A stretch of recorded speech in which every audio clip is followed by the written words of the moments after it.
আসসালামু আলাইকুম। Hello take ভিডিওর পক্ষ থেকে তোমাদেরকে স্বাগত জানাচ্ছি অটোক্যাডে। তো আজকে আমরা সার্কেল নিয়ে আরো কিছু বিস্তারিত আলোচনা করব। তো চলো শুরু করা যাক। তো প্রথমেই আমরা তিনটি পয়েন্টের মাধ্যমে কিভাবে সার্কেল অঙ্কন করতে হয় তা দেখব। তো এই জন্য কমান্ড লাইনে আমরা সি লিখে এন্টার দিব। তো এন্টার চাপার পর এখানে আমার যেগুলো দিতেছে 3p 2p ttr অর্থাৎ তিনটা পয়েন্ট দুইটা পয়েন্ট ttr ট্রানজেন্ট রেডিয়াস 10 রেডিয়াস অর্থাৎ আমরা এখন 3p এর সাহায্যে অর্থাৎ তিনটা পয়েন্টের সাহায্যে সার্কেল অঙ্কন করব। এই জন্য আমরা লিখবো কিবোর্ড থেকে 3p লিখে এন্টার চাপবো। তো বলতেছে স্পেসিফাই ফার্স্ট পয়েন্ট, আমরা ফার্স্ট পয়েন্ট নির্বাচন করলাম। তারপর স্পেসিফাই সেকেন্ড পয়েন্ট, আমরা থার্ড পয়েন্ট আমরা যত বড় দিব রেডিয়াসটি তত অর্থাৎ বৃত্তটি তত বড় হবে, অর্থাৎ সার্কেলটি তত বড় হবে। তো এই সার্কেলটা যদি আমরা স্থানাঙ্কের সাহায্যে অঙ্কন করতে চাই তাহলে কিভাবে অঙ্কন করব? আমরা সি লিখে আবার এন্টার চাপবো। তারপর 3p সিলেক্ট করব। তো স্পেসিফাই ফার্স্ট পয়েন্ট আমরা এখন স্থানাঙ্কের সাহায্যে লিখব। আমরা যদি 5,5 লিখে এন্টার চাপি তা বলতেছে specify second point. Second point দেওয়ার জন্য বলতেছে, তো আমরা সেকেন্ড পয়েন্টও দিলাম 5,5 এন্টার। তো আমরা যদি এখন থার্ড পয়েন্ট দিই, একই দিলাম থার্ড পয়েন্ট -5,5। এখন যদি আমি এন্টার চাপি তাহলে দেখব যে আমার সার্কেলটি অঙ্কন হয়ে গেছে। তো বন্ধুরা, আমরা যদি এখন দুইটা পয়েন্টের মাধ্যমে সার্কেল অঙ্কন করতে চাই তাহলে কিভাবে অঙ্কন করব? সি এন্টার 2 পয়েন্ট, তখন আমরা এখানে লিখব 2p enter. Specify first point, আমরা ফার্স্ট পয়েন্ট নির্বাচন করলাম। Specify second on in point অর্থাৎ শেষ পয়েন্ট নির্বাচন করলাম। তো আমরা একটা সার্কেল অঙ্কন করতে পারলাম। তো আমরা এখন যদি এই সেম সার্কেলটা যদি আমরা স্থানাঙ্কের সাহায্যে অঙ্কন করতে চাই তাহলে কিভাবে অঙ্কন করব? সি এন্টার 2p দুইটা পয়েন্ট। তো আমরা এখানে যদি আমরা স্থানাঙ্ক দেই 3,3, তারপর আমরা সেকেন্ড পয়েন্টের স্থানাঙ্ক যদি দেই 6,6, যদি এন্টার চাপি তাহলে দেখব যে আমাদের সার্কেলটি অঙ্কন হয়ে গেছে। তো বন্ধুরা,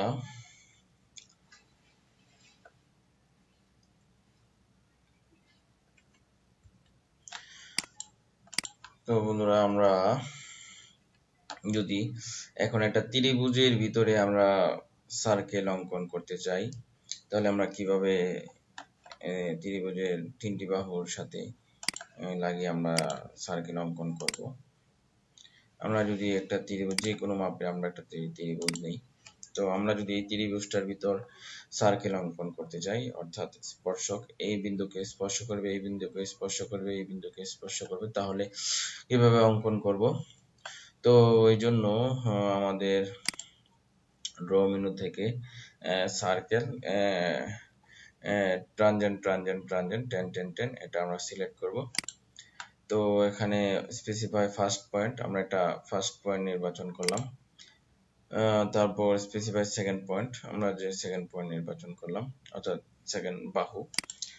আর স্পেসিফাই থার্ড পয়েন্ট, আমরা থার্ড পয়েন্ট যদি নির্বাচন করি তাহলে দেখব যে তিনটা বাহুকে স্পর্শ করে আমাদের একটি সার্কেল অঙ্কন হয়ে গেছে।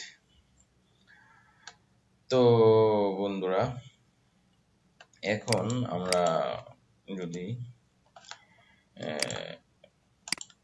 আমরা কিছু লাইন অঙ্কন করি,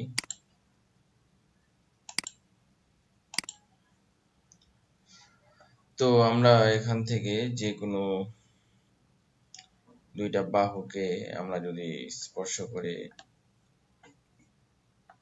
অঙ্কন করতে চাই, সার্কেল অঙ্কন করতে, তাহলে কিভাবে করব? তো আমরা সি এন্টার, এখানে আমরা যে টিটিআর ট্রানজেন্ট ট্রানজেন্ট রেডিয়াস এটা নির্বাচন করব, টিটিআর। তো এখানে বলতেছে specify point of object first, আমরা এই অবজেক্টটা নির্বাচন করলাম। তারপর আমরা যদি এই অবজেক্টটা নির্বাচন করি, তো আমার এখানে রেডিয়াস সার্কেল দেখাচ্ছে 4.8।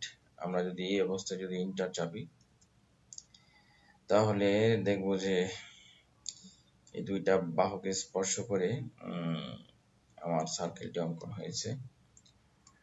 অথবা আমরা কিন্তু এখান থেকেও ড্র থেকে সার্কেল থেকে টিটি রেডিয়াস এখান থেকে এটা নিতে পারি। তো স্পেসিফাই ফার্স্ট পয়েন্ট, আমরা যদি ফার্স্ট পয়েন্ট এটা নির্বাচন করি আর সেকেন্ড পয়েন্ট যদি এই বাহুটি নির্বাচন করি, তাহলে এখানে 4.88, আমরা এটা ইচ্ছা করলে 6ও দিতে পারি, 6 এন্টার। তো খুবই ছোট হয়ে গেছে রেডিয়াসটা, তো রেডিয়াসটা একটু বড় দিতে হবে।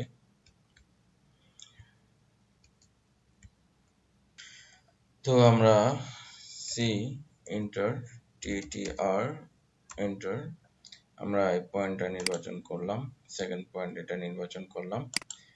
তো আমরা এখানে যদি রেডিয়াস যদি আমরা 10 দেই, দিয়ে এন্টার চাপি, তাহলে দেখবো যে একটা বাহু পাইছে আর একটা বাহু পাইনি। তার মানে আরেকটু ছোট করতে হবে। তো আমরা সি এন্টার, টিটিআর এন্টার, আমরা এই বাহুটা সিলেক্ট করলাম, এই বাহুটা সিলেক্ট করলাম। আমরা যদি 9 চাপি, তা আমরা দেখতেছি যে দুইটা বাহু স্পর্শ করে একটি রেডিয়াস অঙ্কন হয়েছে। তো বন্ধুরা, আজকে আমরা সার্কেল সম্বন্ধে বিস্তারিত জানলাম। তো এখানে রেডিয়াস না, সার্কেল অঙ্কন হয়েছে। তো বন্ধুরা, আজকে আমরা সার্কেল সম্বন্ধে আরো কিছু বিস্তারিত জানলাম। তো ভিডিওটি যদি ভালো লাগে অবশ্যই আমাদের চ্যানেল সাবস্ক্রাইব করবে এবং আমাদের সাথেই থাকবে, এবং নতুন ভিডিও পাওয়ার জন্য বেল বাটনটি বাজিয়ে দিবে। তো আশা করি তোমাদের জন্য আরো নতুন ভিডিও নিয়ে আসতে পারবো, এবং অবশ্যই কমেন্টস করে তোমাদের ভালো লাগা অথবা মন্দ লাগা জানাবে। আর নতুন কোনো ভিডিও যদি চাও, নতুন কোনো টপিকের উপরে, তাহলে সেটাও জানাবে, চেষ্টা করব আমরা। তো ভালো থাকো, আজ এ পর্যন্তই।